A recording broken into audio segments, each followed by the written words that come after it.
ভক্তবৃন্দের চরণে আমার কোটি কোটি দণ্ডবৎ প্রণিপাত। ললিত মাধবী গৌরহরি বন্দনা করে বলছেন, অনর্পিত চরিং চিরাত করুণয়া বতীর্ণ কল সমর্পয়তু উন্নত উজ্জ্বল রসাং স্বভক্তি শ্রিয়ম হরি পুরট সুন্দর দ্যুতি কদম্ব সন্দীপিত সদা হৃদয় কন্দরে স্ফুরতু বসচি নন্দন। ব মানে বৈভূষক, ব মানে আমাদের, তোমাদের। বৈভূষক ব মানে তোমাদের। যুষ্মাকম, যুষ্মৎ শব্দে ষষ্ঠী বহুবচনে দুটো রূপ হয়, যুষ্মাকম ব। যুষ্মাকম মানে তোমাদের, ব মানে তোমাদের। তোমাদের বলতে সমস্ত জীবে। স্ফুরতু শচীনন্দন, তোমাদের সকলের হৃদয়ে শচীনন্দন স্ফূর্তি প্রাপ্ত হোক। তোমাদের সকল সমস্ত জীবের হৃদয়ে শচীনন্দন স্ফূর্তি প্রাপ্ত হোক।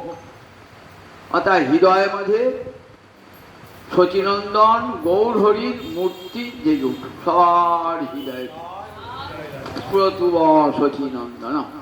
কেন সেই শচীনন্দন কি করেছেন বলছেন, করুণয়া অবতীর্ণ কলহ। করুণা করে কলিযুগে পৃথিবীতে অবতীর্ণ হলেন। কি জন্যে এলেন? সমর্পয়তুম উন্নত উজ্জ্বল রসাং স্বভক্তি। শ্রী মানে সম্পদ, ভক্তি মানে ভক্তি সম্পদ, স্বভক্তি মানে তিনি নিজে যে ভক্তি আস্বাদন করেন সেই ভক্তি জগৎকে দান করবেন। সেই ভক্তিটা কেমন না? উন্নত উজ্জ্বল রসাং, উন্নত উজ্জ্বল রস মেশানো। উজ্জ্বল রস মানে যে রসে বিন্দু মাত্র কালিমা নাই, চকচকে ঝকঝকে, তাকে আমরা উজ্জ্বল বলি। তো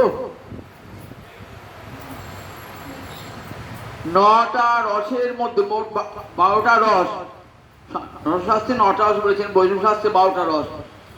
12টা রসের মধ্যে 5টা হলো মুখ্য রস, শান্ত, দাস্য, সখ্য, বাৎসল্য, মধু।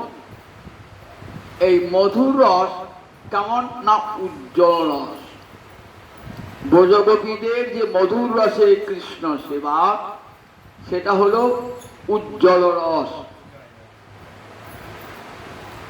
বৈষ্ণবেরা এই মধুর রসকে উজ্জ্বল রসই বলেছেন, কারণ এই রসেতে আত্মেন্দ্রিয় প্রতিবাঞ্ছা নাই, সবটাই কৃষ্ণেন্দ্রিয় প্রতিবাঞ্ছা, কৃষ্ণ সুখের জন্য ভালোবাসা।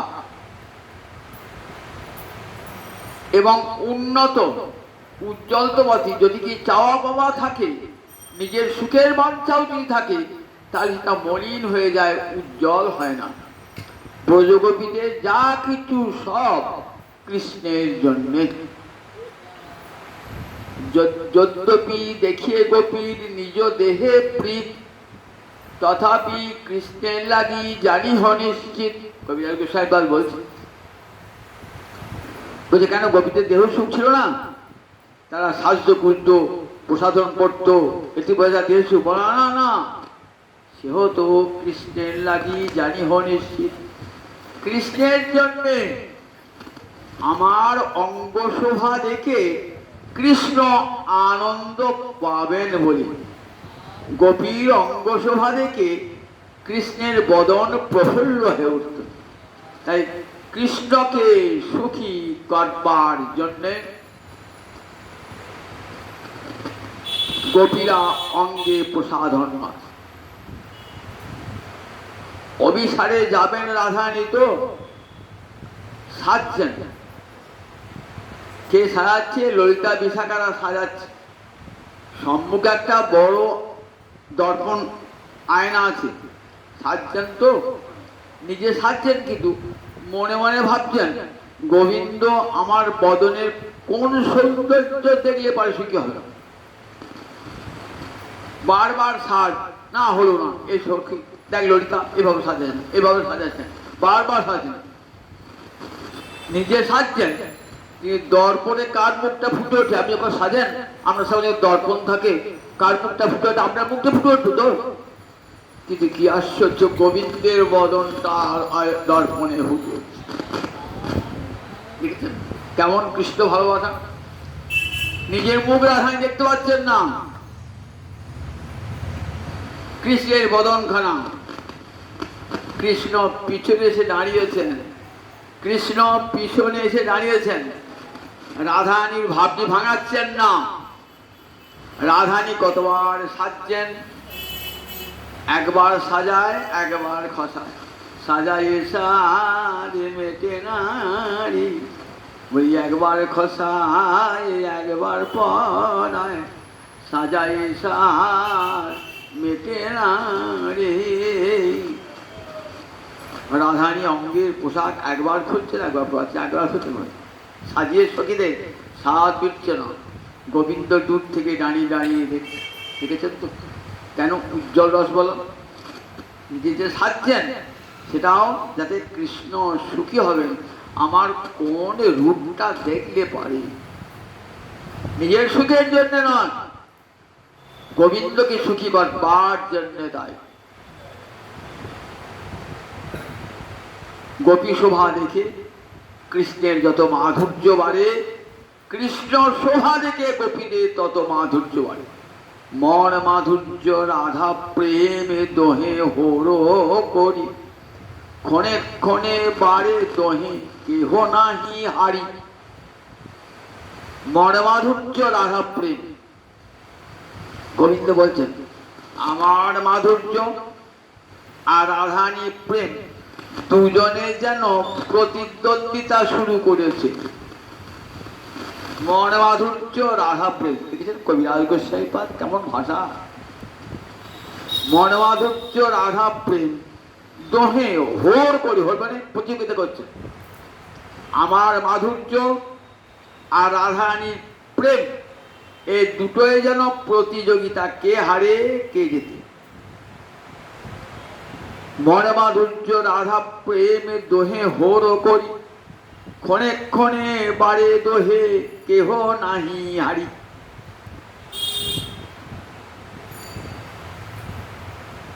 রাধারানী মাধুর্য দেখে, রাধারানী প্রেম দেখে কৃষ্ণের মাধুর্য বেড়ে যাচ্ছে। আবার কৃষ্ণের রূপ দর্শন রূপ মাধুর্য দেখে রাধারানী প্রেম বেড়ে যাচ্ছে। কেহ নাহি হারি, কেউ কাউকে এক ছটাক জায়গা দেবে না জয়লাভ করবার জন্য। দেখেছেন তো কেমন তার রাধারানীর প্রেম। তাই উন্নত উজ্জ্বল রসাং, এত উঁচুতে ব্রহ্মারী দেবগণ কত উঁচু থাকে বলুন দেখি। এই ভূলোক, ভুবন, স্বলোক, মোহ, তপ, জন, সত্য, তা কত উঁচুতে আছে। সে ব্রহ্মাও, ভূলোকের মানুষের দূরে কথা, ব্রহ্মাও এই মাধুর্যকে না স্পর্শ করতে পারে না। কত উঁচুতে এই রাধারানী প্রেমটা, এত উঁচুতে যে ব্রহ্মাদি দেবগণও বাঞ্ছা করেন কিন্তু পান না। দেখবেন ভাগবতের ভ্রমর গীত আছে, সেই ভ্রমর গীতে উদ্ধব যখন ফিরে আসছেন তখন ভ্রমর গীতে উদ্ধব বলছেন, হে রাধারানী, হে ব্রজদেবী, তোমার এই প্রেমের কণিকা কারা বাঞ্ছা করে? ব্রহ্মা বাঞ্ছা করে, মহাদেব বাঞ্ছা করে, কোটি কোটি যোগী যারা কোটি কোটি বৎসর যোগ সাধন করছেন, যারা ব্রহ্মচারী যোগী, যোগী শ্রেষ্ঠ, তারাও বাঞ্ছা করেন যে রাধারানীর প্রেমের একটু কণিকা পাবো কেমন করে। তাহলে বুঝি একবার রাধারানীর দুর্লভ প্রেম কত উঁচুতে। সেই প্রেমটা নিজে গৌর কৃষ্ণচন্দ্র বৃন্দাবনে আস্বাদন হয় নাই, আস্বাদন হয়েছে কিন্তু তৃপ্তি হয় না, আশা মেটে নাই। তাই এবার নিজে রাধারানীর ভাবকান্তি অঙ্গীকার করে ব্রজের কৃষ্ণ এলেন নবদ্বীপের গৌরাঙ্গ হয়ে। একদিকে নিজের রাধা প্রেম আস্বাদন করবেন, আর অপরদিকে জীবকে রাধারানীর মাধুর্য সমেত হরিনাম জগৎকে প্রচার করবেন। নাম প্রেমের বালাগাঠি পড়াইল সংসারে। তাহলে কত বড় দাতা বলুন দিকে একবার। নিজে যেটা আস্বাদন করছে সেটা দেবে কাকে? কলির জীবকে। কলির জীব পাওয়ার যোগ্যই নয়। কলির জীব তো পাওয়ার যোগ্যই না, তাকে কোনো সাধনই নাই। তো কলিতে কে ব্রাহ্মণ কে শূদ্র সব একাকার। কলির ব্রাহ্মণ পৈত্র গলায় পৈতে আছে, সে গায়ত্রী মন্ত্রটাই পড়তে পারে না, ভুলে গেছে। তাহলে কলিতে কে ব্রাহ্মণ কেই বা শূদ্র কলিতে। সেই কলির মানুষের কোনো সাধন নাই কলির মানুষের। সুতরাং কলির মানুষ তো পেতেই পারে না। সত্যযুগের মানুষ দাবি করতে পারতো আমাদের সাধন আছে, ত্রেতা যুগের মানুষ সাধন করতে পারতো, বলতে আমরা যোগ্য লোক। কিন্তু গোবিন্দ কাকে দিলেন? সত্যযুগের মানুষকেও দিলেন না, ত্রেতা যুগের মানুষকেও দিলেন না, দাপর যুগে। তাহলে কতক্ষণে করুণা বলুন থেকে একবার। একবার যে আমার কমা ছেলে, সব যে একেবারে জড়ধী অন্ধ পতিত অধম, সেই কলির জীবকে আমার গৌরাঙ্গ হরি দান করলেন। তাই করুণয়া অবতীর্ণ কল। এই করুণাটা দেখাতে পারতেন সত্যযুগের মানুষের কাছে। ত্রেতা যুগে যোগ্য লোককে দান করা হতো, বললেন দান করবে যোগ্য পাত্রে দান করুন, যাকে তাকে দান করুন না। তা যোগ্য যদি সত্যযুগের মানুষকে দান করতেন তাহলে যোগ্য পাত্রে দান হতো। ত্রেতা যুগের মানুষকে দান করতেন, তারপরে মানুষের সাধন ছিল, দান করতে পারতেন। 3 যুগের মানুষকে কাউকে দান করলেন না, কলিযুগের মানুষ। যে কলিযুগের মানুষের বিন্দুমাত্র ধর্মে কর্মে মতি নাই, নিজের পিতা মাতাকে শ্রদ্ধা করে না, বাড়ি থেকে তাড়িয়ে দেয়, নিজের স্ত্রীকে তাড়িয়ে দেয়, পুত্রকে তাড়িয়ে দেয়, স্ত্রী স্বামীকে তাড়িয়ে দেয়। সেই কলির জীব, অধন্য জীব, যাতে এতটুকু আচার নাই, অনাচারে ভর্তি, আহার শুদ্ধি নাই, কোনো কিছু কোনো শুদ্ধি নাই, বসন শুদ্ধি নাই, দেহ শুদ্ধি নাই, সেই কলির জীবকে আমার মহাপ্রভু কি খাওয়ালেন? একবারে চরমতম রাজভোগ খাওয়ালেন, যা রাধারানী আস্বাদন করেছেন, নিজে আস্বাদন করে সেই প্রেম দান করলেন।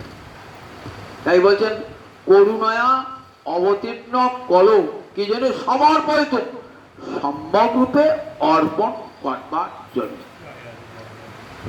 দান অন্যান্য যুগে কিছু কিছু হয়েছে বটে, কৃষ্ণ অবতারও দান হয়েছে, আমরা দেখি দানটা বৃন্দাবনে দান হয়েছে, সেখানে প্রেমে নেচেছে, ময়ূরী নেচেছে, ভ্রমরী গুনগুন গান করেছে, কোকিলা গান করেছে। বৃন্দাবনে লতা পাতা গোবিন্দকে দেখে একবারে প্রেমে উৎফুল্ল হয়ে উঠেছে, যমুনা উজান বইয়েছে, হরিণী ছুটে এসেছে গান শুনে, দান হয়েছে। কিন্তু দানটা নিজের ঘরের মধ্যেই দানটা হয়েছে। বৃন্দাবনে কার আছে? আমাদের নতুন বিষয় কি আছে বৃন্দাবনে? বৃন্দাবনে সব গোবিন্দের সন্ধিনী শক্তির পরিকর। ওটা বৃন্দাবন তো সন্ধিনী শক্তির পরিকর ভরা, ওটা বৃন্দাবনে। বৃন্দাবনের লতা পাতার গুঙ্গা সব কারা বৃন্দাবনে বৃক্ষ হয়েছে? ঋষিরা। বৃন্দাবনে গাভী হয়েছে, বাছু হয়েছে কারা? ঋষিরা, মুনিরা, ঋষি তারা এসছে। তাই সুদা নাকি? তাহলে বৃন্দাবনে যে দানটা হয়েছে ওটা ভগবানের নিজের ঘরে ঘরে দান। আপনি খুব কৃপণ লোক তো, সবাই আমাদের কৃপণ বলে ও কৃপণ লোকটা মুখ দেখিস না, ও 10টা পয়সা বার করতে পারে না, ও মুখ দেখিস না।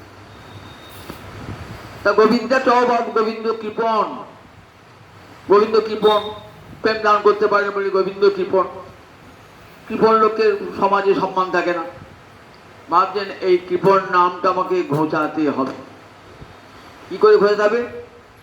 না, কলিযুগে আমি গৌরাঙ্গ হরি হয়ে আমার এই কৃপণ নামটা ঘোচাবো। কার্পণ্য দোষ দূরী করতো। শিব গোসাইবের টিকা লিখছেন, কৌশিক টিকা, তো গোসাই বাদা কার্পণ্য দোষ দূরী করো না আয়।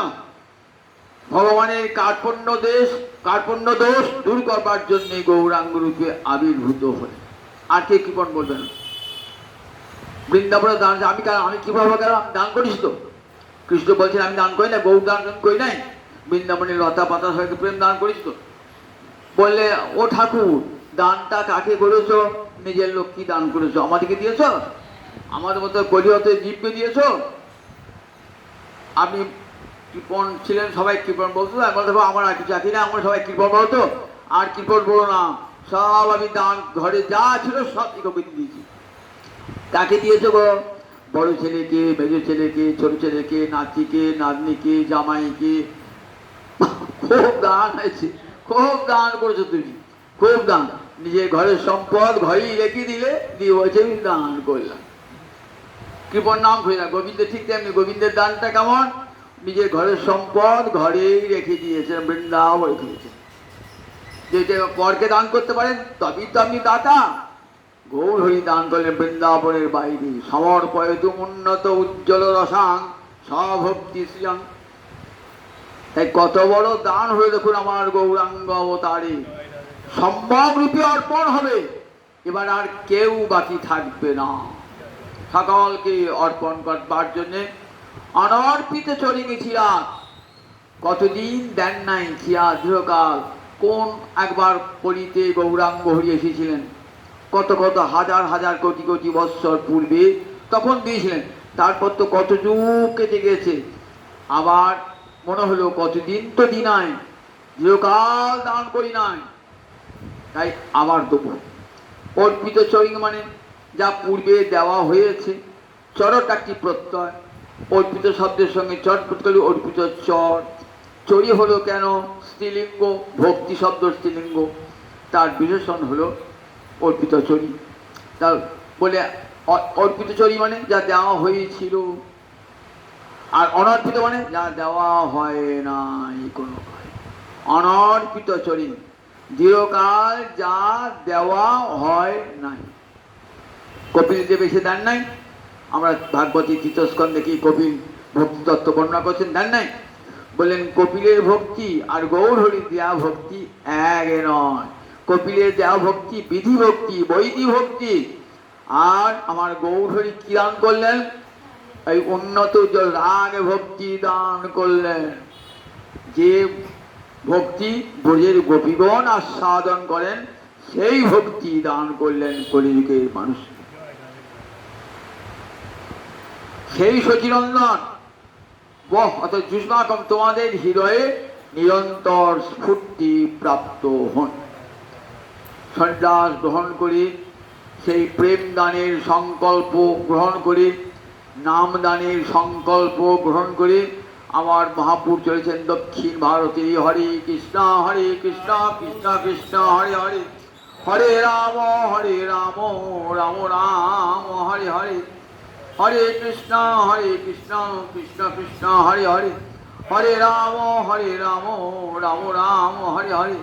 কৃষ্ণ কেশব কৃষ্ণ কেশব পাহি মাং, রাম রাঘব রক্ষমাং।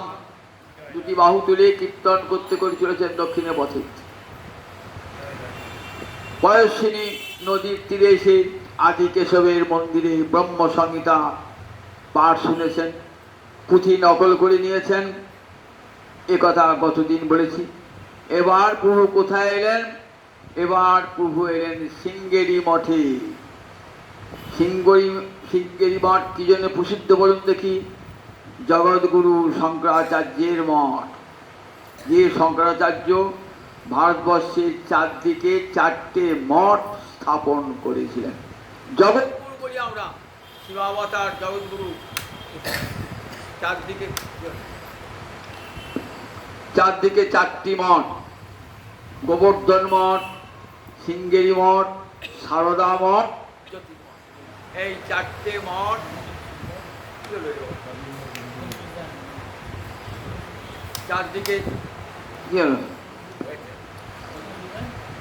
চারদিকে 4টি মঠ স্থাপন করেছেন আচার্য শঙ্কর। আচার্য শঙ্কর জন্মেছেন 788 খ্রিস্টাব্দে। 788 খ্রিস্টাব্দে, অর্থাৎ অষ্টম শতাব্দীতে। আজকে এটা কত শতাব্দী? 2024, তার মানে একবিংশ শতাব্দী। একবিংশ 1900 সাল পর থেকে আমরা কি বলি? একবিংশ। আর আচার্য শঙ্কর এসেছেন অষ্টম শতকে, 788। তাহলে আজ সে কত বছর আগে? 1300 বছর আগে, প্রায় 1500 বছর আগে আচার্য শঙ্কর জন্মেছিলেন। ভারতবর্ষে একটি রাজ্য, তার নাম কেরল। কেরলে কালারি বলে একটি গ্রাম, সেই গ্রামে এক ব্রাহ্মণ পরিবারে আচার্য শঙ্কর জন্মালেন। শিবের অবতার, শঙ্কর শঙ্কর সাক্ষাৎ। শঙ্কর মানে শিব, শিবে অবতার রূপে এলেন আচার্য শঙ্কর রূপে। পিতার নাম ছিল শিবগুরু, মায়ের নাম ছিল বিশিষ্টা দেবী। 8 বৎসর বয়সে সমস্ত বিদ্যা অধিগত, বেদ বেদান্তাদি। 8 বৎসর, অবাক হইল সবাই যে 8 বৎসর বয়সে অনেক আপনার হাতে খড়ি হয়, আর সে 8 বৎসর বয়সে সমস্ত বেদান্তাদি, বেদ বেদান্ত একবারে মুখর। সরস্বতী যেন জীবের ডগা। সব পণ্ডিতরা অবাক হয়ে গেলেন, বললেন ছেলের কুশ দেখি। কুশ থেকে বললেন ছেলে তো বেশি দিন বাঁচবে না, ছেলে তো স্বল্পায়ু, বেশি দিন বাঁচবে না। 32 বছর বেঁচে ছিলেন। এই 32 বছর বয়সে অনেক অসামান্য কাজ করে গেছেন আচার্য শঙ্কর। মায়ের নাম ছিল বিশিষ্টা দেবী। মা অন্তরে কাঁদতেন যে আমার ছেলের পরমায়ু তো বেশি দিন নাই। লোকের মুখে ছেলের প্রশংসা শোনেন বটে, কিন্তু মনটা কেঁদে ওঠে, ছেলে তো আমার বেশি দিন বাঁচবে না। পিতা শিবগুরু আগেই গত হয়েছেন। এই অল্প বয়সে সন্ন্যাস গ্রহণ করলে একটি মাকে, নিজের মাকে ছেড়ে আচার্য শঙ্কর সন্ন্যাস গ্রহণ করলেন। সন্ন্যাস গ্রহণ করতে বিভিন্ন স্থান পরিভ্রমণ করতে করতে করতে কোথায় এলেন? নর্মদা নদীর তীরে এক গুহায়, তার নাম ওঙ্কারনাথ গুহা। সেই গুহায় কে থাকতেন? গুরু গোবিন্দপাদ। আচার্য শঙ্করের গুরুদেবের নাম গোবিন্দপাদ। সেখানে গুরুদেবকে সন্তুষ্ট করলেন, সেবা দিয়ে প্রণাম জানিয়ে গুরুদেব সন্তুষ্ট হয়ে দীক্ষা দান করলেন। আরম্ভ হয়ে গেল কঠোর সাধনা গুরুর কাছে। কেমন গুরু সেবা দেখুন, নর্মদায় বান ডেকেছে, আর গুরুদেব আছেন ধ্যানে মগ্ন গুহার মধ্যে। নর্মদার জল ফুলে ফেপে উঠে গুহার মধ্যে ঢুকছে। সব শিষ্যরা চিন্তিত, গুহার মধ্যে গুরুদেব ধ্যানমগ্ন হয়ে রয়েছেন। শঙ্কর বলেন কোনো চিন্তা নাই, তোমরা একটা মাটির কলসি নিয়ে এসো। মাটির কলসিটা গুহার মুখে ধরলেন। যত জল, এদিকে অঝরে বৃষ্টি পড়ছে, আবার নদীর জল ফুলে পড়ছে, সব জল দিয়ে ঢুকছে। দেখছি কোথায় যেন শেষ হয়ে যাচ্ছে জল দিয়ে, আর গুহা দিয়ে জল। তখন সব শিষ্যরা অবাক, এত জল ওই কলসির মধ্যে ঢুকছে কি করে? আকাশ থেকে ঝরে পড়ছে, আবার নর্মদার জল, সব জল ঢুকছে ছোট্ট কলসিটার মধ্যে। গুরুর অঙ্গে এক ফোঁটাও লাগলো না। সবাই অবাক হয়ে গেল। ধ্যান ভাঙার পর গুরুদেব বললেন, যাও শঙ্কর, তোমাকে বিরাট কাজ করতে হবে, তারই প্রতীক্ষায় আমি আছি। ভারতবর্ষে সনাতন ধর্মকে আবার পুনরায় জাগ্রত করে তুলতে হবে। এ কাজ তোমাকেই করতে হবে। লুপ্ত তীর্থের উদ্ধার করতে হবে এবং ভারতবর্ষের বৈদিক শাস্ত্রের আবার পুনঃপ্রবর্তন তোমাকেই করতে হবে। তুমি চলে যাও কাশী ধামে। গুরুর আদেশ মাথায় নিয়ে আচার্য শঙ্কর এলেন কাশী ধামে। কাশী ধামে এসে সেখানে আচার্য শঙ্করের সাধনা শুরু হলো। মণিকর্ণিকার ঘাটে বসে গ্রন্থাদি রচনা করতেন আচার্য শঙ্কর। একদিন মণিকর্ণিকার ঘাটে স্নান করে উঠে আসছেন, তো দেখছেন রাস্তা একটা চণ্ডাল শুয়ে আছে, রাস্তা জোড়া করে বলছে, এই তুই সর, আমি যাচ্ছি না, তুই চণ্ডাল। বলছে আচার্য, চণ্ডাল কাকে বলছেন আমার, আর সত্যিরা কাকে বলছেন? আমার আত্মাকে যদি সত্যি বলেন তাহলে আত্মা তো সর্বব্যাপী, তার তো সর্বার জায়গা নাই। আত্মা তো সর্বব্যাপী, তার তো সর্বার জায়গা নাই। আর দেহটাকে যদি সত্যি বলেন তাহলে দেহটা তো জড়, সে তো শুনতেই পাচ্ছে না। তাহলে বলে আমাকে চণ্ডাল বলে, শাস্ত্রে আপনি তো বলেছেন সর্বং খল্লিদং ব্রহ্ম, জগতের প্রতি ধূলিকণাই ব্রহ্ম। তাই যদি হয় তা চণ্ডাল, আমি ব্রহ্ম নই। তুমি কে গো? আমি সাক্ষাৎ মহাদেব, তোকে কৃপা কর পদে এসেছি। সব সংস্কারে ঊর্ধ্বে ওঠো, চণ্ডাল ব্রাহ্মণ বলে কিছু নয়। সমস্ত মানুষের মধ্যেই ভগবান রয়েছেন, সমস্ত মানুষের মধ্যে। আচার্য শঙ্কর তুমি জগৎকে শেখাও, জীব যেন সকল মানুষকে সম্মান দান করে। সবার হৃদয়ে ভগবান রয়েছেন, সবাই পরব্রহ্ম গোবিন্দই হয়েছেন, গোবিন্দই ভগবান, পরব্রহ্ম শিহরি। আবার তিনিই চণ্ডাল, তিনি হাঁড়ি মুচি ডোম চণ্ডাল তিনি হয়েছেন। আবার জগতের পশু পাখি সব তিনি হয়েছেন। জগৎ তো বিষ্ণুময়, এই দৃশ্যে দর্শন করবে আচার্য শঙ্কর। চোখ খুলে গেল আচার্য শঙ্করের। আচার্য শঙ্কর এইবার চলে এলেন হিমালয়, গুরুদেবের আদেশ, চলে এলেন হিমালয়ের কোলে বসে গ্রন্থ অদ্বৈতবাদ। আচার্য শঙ্করের যে দার্শনিক মতবাদ তাকে আমরা কি বলি? অদ্বৈতবাদ। ব্রহ্মসূত্রের ভাষ্য দিলেন। ব্রহ্মসূত্র কাকে বলে? বেদান্ত দর্শনকে। ভারতবর্ষে 6টা দর্শন শাস্ত্র আছে, 4টে বেদ, 6টা দর্শন, 6টা বেদান্ত। 4টে বেদ কি কি? ঋক, সাম, যজু, অথর্ব। এই বেদ জানতে গেলে 6টা বেদাঙ্গকে জানতে হয়। শিক্ষা, কল্প, ব্যাকরণ, নিরুক্ত, জ্যোতিষ, ছন্দ। আর 6টা দর্শন কি কি? 6টা সাংখ্য দর্শন, যোগ দর্শন, ন্যায় দর্শন, বৈশেষিক দর্শন,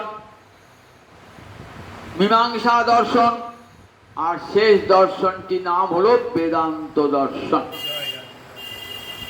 এই বেদান্ত দর্শনকে আমরা কি বলি? ব্রহ্মসূত্র। উপনিষদই হলো বেদান্ত দর্শন। উপনিষদের তত্ত্বকে ব্যাসদেব, যিনি সাক্ষাৎ শ্রীহরি নারায়ণ, যিনি ব্যাস রূপে আবির্ভূত হয়েছিলেন। আর শঙ্কর হলো আচার্য শঙ্কর মহাদেব। ব্যাস কি করেছিলেন? ব্যাস এসে ওই বেদান্তের তত্ত্বকে নিয়ে সূত্র আকারে 4টে খণ্ডে বেদান্ত দর্শন রচনা করেছিলেন। তারই অপর নাম ব্রহ্মসূত্র। দেখবেন গীতায় এই ব্রহ্মসূত্র কথা উল্লেখ আছে। ব্রহ্মসূত্র মানে ব্রহ্ম তত্ত্বকে সূত্রাকারে ছোট্ট কথার মধ্যে ব্রহ্ম তত্ত্বকে বর্ণনা করেছে 4টে খণ্ডে। এই নাম ব্রহ্মসূত্র। সেই ব্রহ্মসূত্র এইটুকু হতে পারে, তার ব্যাখ্যা কিন্তু অনন্ত ব্যাখ্যা। কে কে ব্যাখ্যা করেছেন? প্রথম ব্যাখ্যা করেছেন আচার্য শঙ্কর 8ম শতকে। তার যে মতবাদ সেটির নাম অদ্বৈতবাদ। ভালো করে রাখবেন, অদ্বৈতবাদ। সে অদ্বৈতবাদে কি বলা হয়েছে? ব্রহ্ম সত্য, জগৎ মিথ্যা, জীবই ব্রহ্ম। ব্রহ্ম সত্য, জগৎ মিথ্যা, জীবই ব্রহ্ম। আচার্য শঙ্করের পর দক্ষিণ ভারতে আর একজন বৈষ্ণবাচার্য আবির্ভাব হয়েছে, তার নাম রামানুজ। রামানুজাচার্য, যিনি লক্ষ্মীনারায়ণ এবং রাম সীতার উপাসক ছিলেন। এই রামানুজ ছিলেন ভক্তিবাদী। তার যে মতবাদ দার্শনিক তার নাম বিশিষ্টাদ্বৈতবাদ।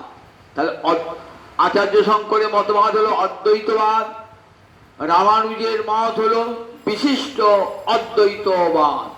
তারপর দক্ষিণ ভারতে আর একজন বৈষ্ণবাচার্য এলেন, তার নাম নিম্বার্ক।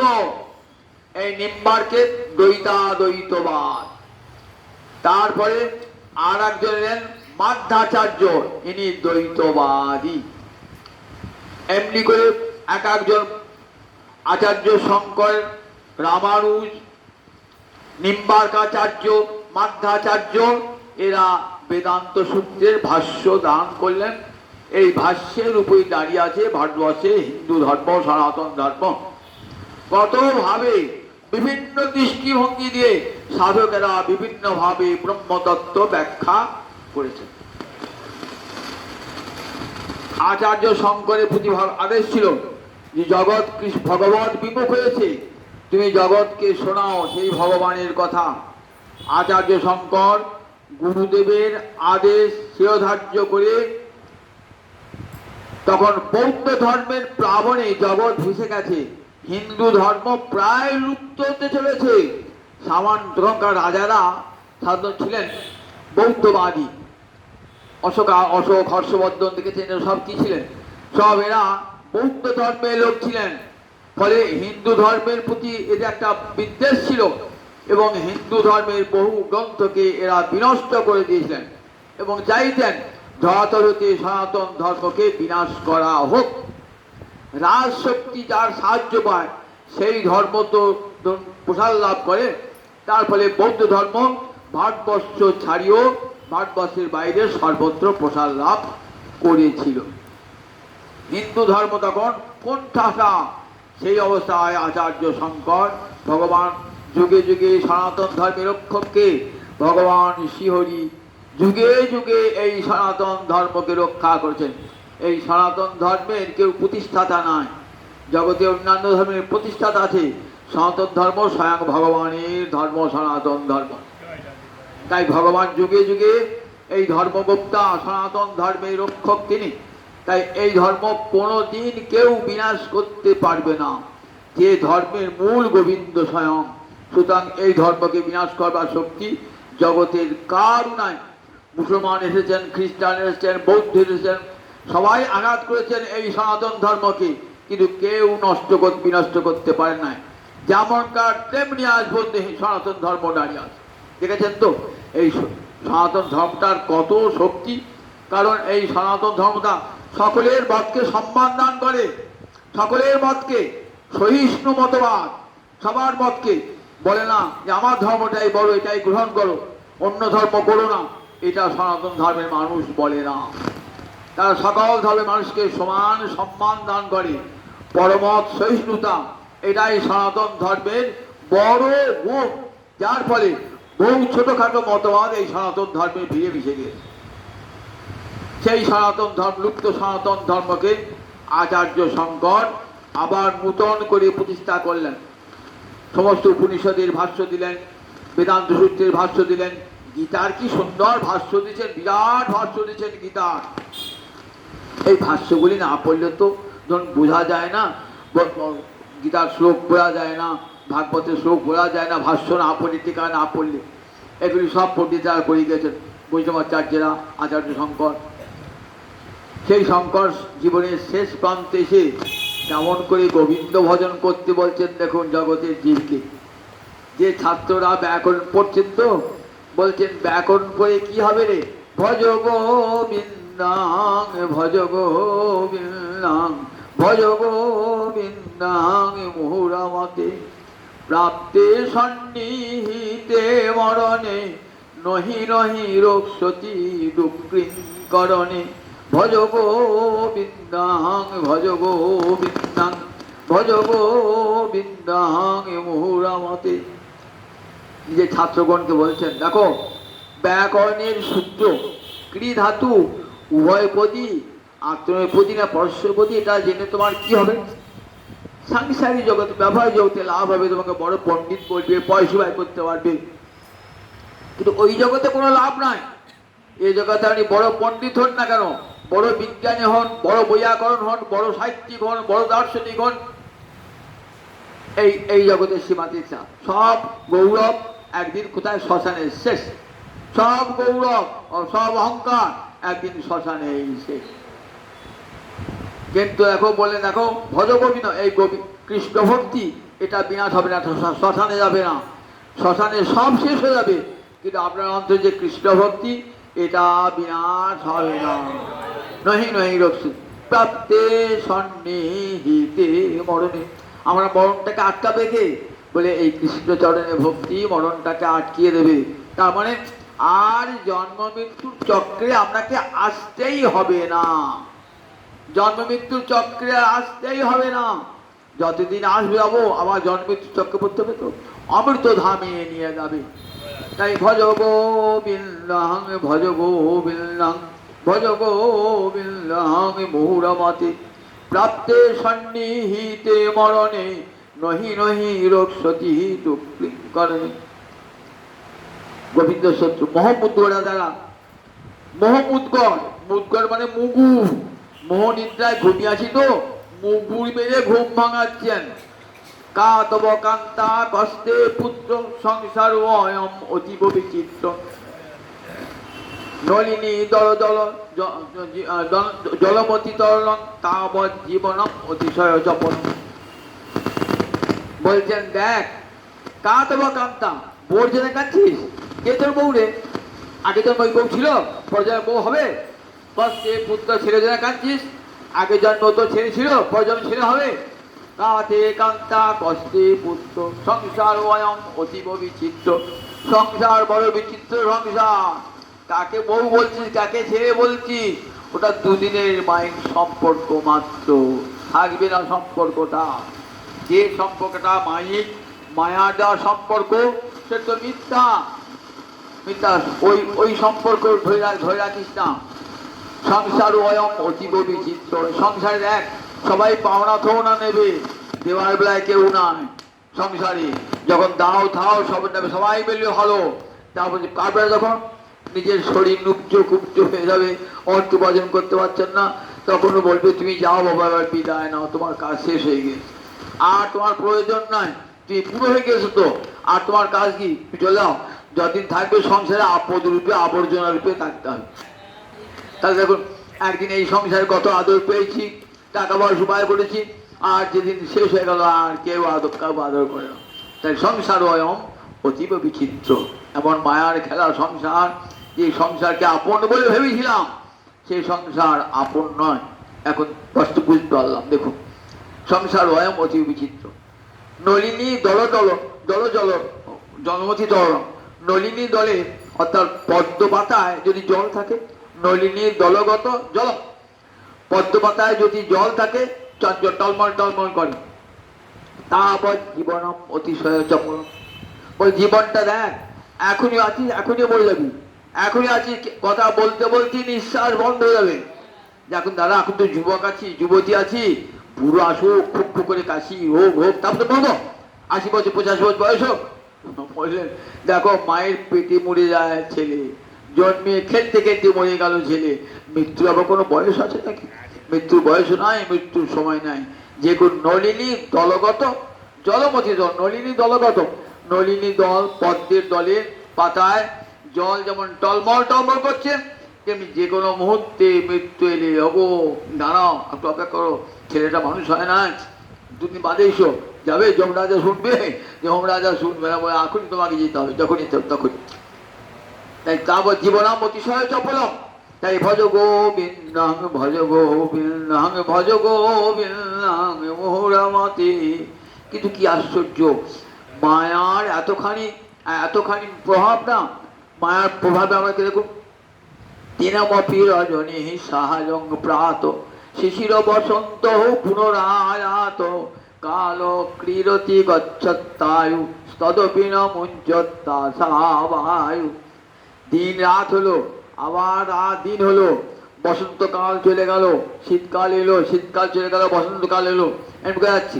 এমনি করে আমার জীবনের প্রতিটি বসন্ত শরৎ চলে যাচ্ছে, দিন চলে যাচ্ছে, কিন্তু আমার আশা বায়ু যাচ্ছে না, অন্তর থেকে আশা যাচ্ছে না, আরো বাঁচবো, আরো সুখ করবো, কত অন্তরে বাঞ্ছা। দেখেছেন তো, তদপি ন মুঞ্চত্তা আশা বায়ু।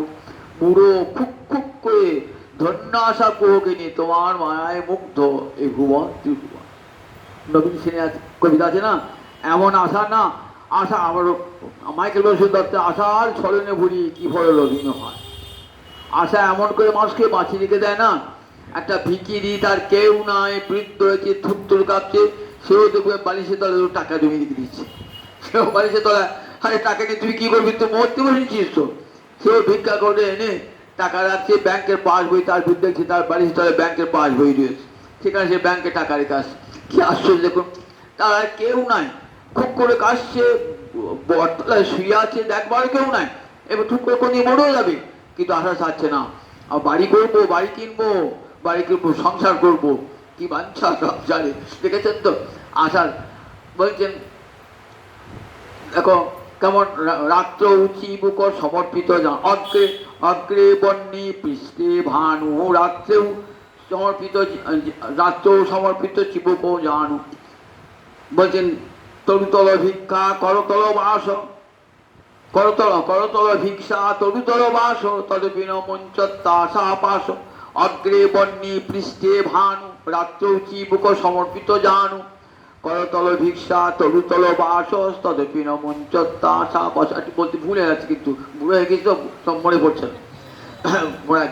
বলছে অগ্রে অগ্রে বন্যী পৃষ্ঠে ভানু, শীতকালের দিনে গরিব মানুষ, তার কি নাই, লেপ নাই, তোষক নাই, বালিশ নাই।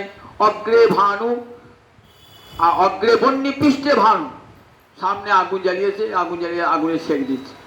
আবার দুপুর রাতে যেদিকে সূর্যের কিরণ পিঠে পেতে দিয়েছে। অগ্রে বন্যী পৃষ্ঠে ভানু, রাত্র চিবুক সমর্পিত জানু। রাত্রে গুড়ি শুড়ি মেরে বসে আছে, কেমন চিবুকটা দিয়েছে দুটো হাঁটুর মাঝখানে। রাত্র চিবুক সমর্পিত জান।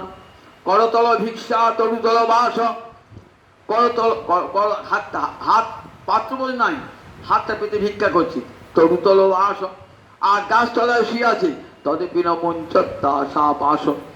তথাপি আশা যাচ্ছে না, দেখেছেন তো কেমন সংসার, মায়ার দেওয়া সংসার, তথাপি আশা যাচ্ছে না। অঙ্গং গলিতং পলিতং মুন্ডং দশন বিহীনং জাতং তুন্ডং, বৃদ্ধ জাতি গৃহীত্বা দণ্ডং, তদপিন মঞ্চত্তাশা পিণ্ডং। অঙ্গং গলিত, নুজ্জ কুজ্জ হয়ে গেছে, অঙ্গ বৃদ্ধ হয়ে গেছে, 80 বছর 85 বছর বয়সে। পলিতং মুন্ডং, মাথায় একটা আর চুলও নাই, দশনবিহীন, দাঁতগুলো সব ফোংলা হয়ে গেছে। কি আশ্চর্য দেখুন, তখনও পর্যন্ত হাত লাঠি ধরে দেওয়া, চলবার শক্তি নাই, লাঠি ধরে। বৃদ্ধ জাতি গৃহীত্বা দণ্ডং, তদপিন মুঞ্চত্তাশা পিণ্ডং। তখনও পর্যন্ত আশা ছাড়ছে না, এখনো বেঁচে থাকবো, ছেলে নাতির বিয়ে দেখে যাবো, আবার নাতি ফুল নাতি, তার বিয়ে দেখে যাবো, কত চিন্তা দেখুন এখন, দেখেছেন তো মৃত্যু মুখে গেও এখন কত আশা কেমন করে বাঁচিয়ে রেখে দিয়েছে। ধৃত আসছে 100 পুত্র চলে গেছে, 100 মুখে আগুন দেবার কেউ নাই। যে ভীমকে গাল দিত, যে যুধিষ্ঠিরের অমঙ্গল কামনা করেছে, আজ তারই আশ্রয়ে থাকতে হয়েছে, তারই দেওয়া অন্ন খেতে হচ্ছে। বিদুর এসে বলছে, দাদা অহ জীবিতাশা বলিয়সি, এখন তোমার বাঁচবার ইচ্ছা, দেখো একবার মাথায় দেখো তো, মাথায় একটা চুলও নাই, দাঁতগুলো সব পড়ে গেছে, তুমি তো চোখে আজ আমার দেখতে পাও না, শরীরটা করে দেখিস তোমার কি হয়েছে, এখনো পর্যন্ত বাঁচছো, এখনো রাজা নামটা তো শুনতে ভালো লাগছে নয়। দেখো একদিন তুমি ভীমকে দেখতে পারতে না, ভীমকে গাল দিতে, দেখো সেই ভীমের দা পিণ্ডিত খাচ্ছা দিয়ে, লজ্জা করে না দাদা, এখনো বাঁচবা আসা। দেখো যদি মানুষের, দেখো নরোত্তম কাকে বলে, রাজা হলি তাকে নরোত্তম বলে না। কে নরোত্তম, যে সংসার ত্যাগ হরিপাদ পদ্ম ভজন করে জগতে, সেই নরোত্তম। মাঝে মাঝে ভক্তের বাক্য কঠোর হয়, দেখলেন দাদাকে এই কঠোর বাক্য না বললে দাদার হৃদয়ে চেতনা আসবে, মোহ মুদগর মুদগর মুগুর বাঁধতে হয়, নইলে চেতনা আসবে না। বিষয়ের মধ্যে থেকেছে তো, বিষয় আর ছাড়তে পারছে না কোনো মতে। তখন বিদুর তো পরম হরিভক্ত বিদুর অনায়াসে ছেড়ে দিয়েছেন রাজধানী হস্তিনাপুরে, রাজবাড়ি পরিত্যাগ করে গরিবের কুড়ে ঘরে ভিক্ষা করে খাচ্ছে। তথাপি ওই ওই দুর্যোধনের দেওয়া অন্ন গ্রহণ করবেন না। দেখুন বলছেন দেখো দাদা, তোমার এখন এখনো বেঁচে থাকবার সাথ তোমার, যাও সংসার ত্যাগ করে বনে গিয়ে শ্রীহরির চরণ স্মরণ করো না, যদি জীবন ধন্য করতে চাও। আমরা বৃদ্ধ বয়সে আমাদের যায় না, বৃদ্ধ জাতি গৃহীত্বা দণ্ড, লাঠি হাতে করে যাচ্ছি, ততক্ষণ মঞ্চত আশা ভিন্ন, তথাপি আশা ত্যাগ করতে পারছে। বালস্তাবৎ ক্রীড়াসক্ত, তরুণস্তাবৎ তরুণীরক্ত, বৃদ্ধস্তাবৎ চিন্তামগ্ন, পরমে ব্রহ্মণি কোপি ন লগ্ন। দেখুন বলছি, ছেলেবেলায় খেলা নিয়ে মত্ত, তখন তো হরিভজনের শোনায় না। যে একটু বয়স হলো, যুবক হলো, তখন যুবতীর প্রতি আসক্তি বা বৃদ্ধিপ্রাপ্ত হলো। তরুণস্তাবৎ তরুণীরক্ত, যে বুড়ো হয়ে গেল, চিন্তামগ্ন হয়ে গেল, সংসারের চিন্তা মাথায় পাগল করে দিল। এখনো ছেলেটার চাকরি ব্যবস্থা হলো না, মেয়েটার বিয়ে হলো না, আয় তো কমে গিয়েছে, কত চিন্তা মাথায় ঢুকলো। মেয়েটাকে বিয়ে দিলাম বটে, মেয়েটা তো সুখী হলো না, কত চিন্তা মাথায় আসে। চিন্তামগ্ন, বিধ্বস্তাবৎ চিন্তামগ্ন, পরমে ব্রহ্মণি কোপি ন লগ্ন। কিন্তু একবারও সারাটা জীবন সংসার নিয়ে কাটলো, বৃদ্ধ বয়স, সেখানেও হরিভজন নাই, পরব্রহ্মে মনকে সে লগ্ন করে না। তাই শঙ্করের বড় বড় উপদেশ, ভগবদ গীতা কিঞ্চিদধীতা, গঙ্গা জললভ কণিকা পিতা, সকৃত বিজস্ব মুরারি সমর্চা, তস্য যমকিং কুরুতে চর্চা। দেখো, একটু করে বাড়িতে বসে গীতা পড়ো, কিছু না পড়ো, একটু করে একটা শ্লোক পড়ো গীতা, কিঞ্চিদধীতা, আধখানা শ্লোক পড়ো বসে বসে। ভগবদ গীতা কিঞ্চিদধীতা, গঙ্গা জললভ কণিকা, একটু করে গঙ্গা জল পান করো, ভিতরটা শুদ্ধ হবে। মুখ দিয়ে একটু গীতা বাক্য উচ্চারণ করো, দেহটা জীবটা শুদ্ধ হবে। গঙ্গা জললভ কণিকা সকৃত, একটা তুলসী পাতা গোবিন্দকে দাও, দীক্ষা গ্রহণ করে পরিচয় দাও, বলে আর দেখবে জম তোমার কাছে আসবে না। গোবিন্দ একটা তুলসীতে এমন সন্তুষ্ট, যম রাজা আর আসতে সাহস করবে না তোমার কাছে, আর জমের শাস্তির মুখে তোমাকে পড়তে হবে না। গেয়ং গীতা নাম সহস্রং, ধেয়ং শ্রীপতি রূপমজস্রং। বলে প্রতিদিন গীতা পড়ো, আর বিষ্ণুর সহস্র নাম পড়ো, আর গোবিন্দের রূপ ধ্যান করো। ধেয়ং রূপ রূপমজস্র, শ্রীপতি রূপম, শ্রীপতি মানে নারায়ণ, গোবিন্দ, গোবিন্দের রূপ ধ্যান করো মনে মনে। প্রতিদিন গীতা পড়ো, বিষ্ণু সহস্র নাম পড়ো, আর সজ্জন নেয়ং সজ্জন সঙ্গে চিত্ত, আর সাধু সঙ্গ করো সবসময়। মনটাকে সাধু থেকে, বিষয় লোকের কাছে না, সাধু কাছে নিয়ে যাও। দে অঙ্গে দীন জনায়চ বিত্তম, আর যা তোমার সম্পদ আছে, যদি বৃদ্ধি থাকে, দিনজনকে দান করো। নিজের যেটুকুতে সংসার চলে, উদর ভরণ হয়, সেইটুকু রেখে দিয়ে সকলকে দান করে দাও, দিনজনকে দান করে দাও। দেখবেন 64 ভক্তি অঙ্গের একটা অঙ্গ হলো যাবৎ নির্বাহ প্রতিগ্রহ, যেটুকুতে আমার সংসার চলে, আমার নিজের জীবন যাচ্ছে, সেইটুকু রেখে দিয়ে দান করো। ভক্তি অঙ্গ 64 ভক্তি অঙ্গের একটা অঙ্গ। এই জীবন যদি সংসারে আসতে না, জন্মমৃত্যুর চক্র থেকে মুক্তি পেতে যাও, তাহলে গোবিন্দ হন ছাড়া কোনো পথ নাই। নইলে পুনরপি জননং পুনরপি মরণং, পুনরপি জননী যশনী স্বয়ং শয়নং, ইহ সংসারে খলু দুস্তারে, কৃপয়া পারে পাহি মুরারে। গোবিন্দকে ডাকো, সংসার সাগর পার করে দাও প্রভু, সংসার সাগর পার করে দাও, গোবিন্দকে ডাকো। এই দুস্তর সংসার সাগর পার হবে কেমন করে? কত শোক দুঃখের আঘাত ভোগ করতে হবে, কত লাঞ্ছনা, কত গঞ্জনা। জীবনটাই তো সংগ্রামে, জীবনটা কণ্টক শয্যা, সুখশয্যা নয়। এই জীবনটাই কণ্টক শয্যা। আমরা ভাবি বিয়ে থা করে চাকরি বাকরি করে বোধহয় সুখী হব, কিন্তু কেউ সুখী হয় না। চাকরি বাড়ি করে বিবাহ করে সংসার না করে জগতে কেউ সুখী হয় না। দেখা যায় শেষ জীবনে তার চরম দুঃখ এসে উপস্থিত হয়েছে। শেষ জীবনে কেন, যৌবন বয়সী তার হতে শেষ, তার দুঃখে এসে উপস্থিত, বিপর্যয় দুঃখে এসে গেল। যা বল দেখো, এই জীবন এই দুঃখের আলয়, সংসারটা তো দুঃখের আলয়, এখানে তো সুখ এখানে পাওয়া যায় না। সুখের একমাত্র আশ্রয় গোবিন্দ চরণ, সেই দিকে মনটা নিবিষ্ট করো, নিবিষ্ট করো। বলেন পাহি মুরারে, হে মুরারি, হে গোবিন্দ, আমাকে সংসার সাগর পার করে দাও। এই প্রার্থনা জানাও গোবিন্দের কাছে দিবারাত্র। আর যেন আমাকে জননী জঠরে শয়ন করতে না হয়, আমি যেন জন্মমৃত্যু চক্র থেকে চিরকালের জন্য মুক্তি পাই তোমার শ্রীচরণে, অভয় চরণে, যেখানে আর যম রাজা যেতে পারে না, মৃত্যু যেতে পারে না, সেই অভয় চরণে আমাকে আশ্রয় দাও, এই প্রার্থনা দিননাথ কর। এই আচার্য শঙ্কর এমনি করে সমস্ত জীবকে উপদেশ দান করলেন।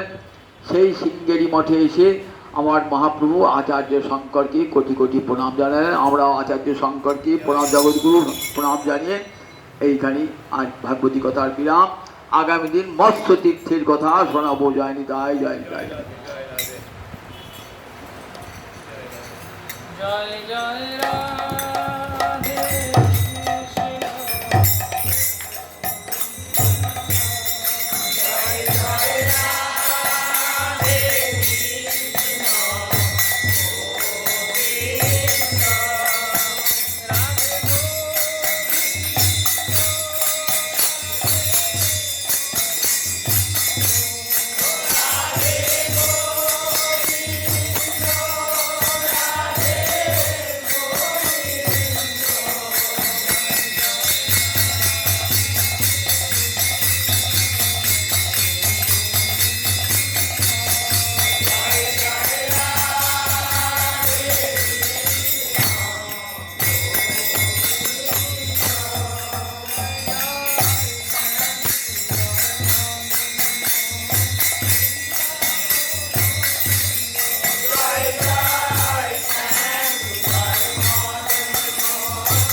আগামীবার এক মহাদাস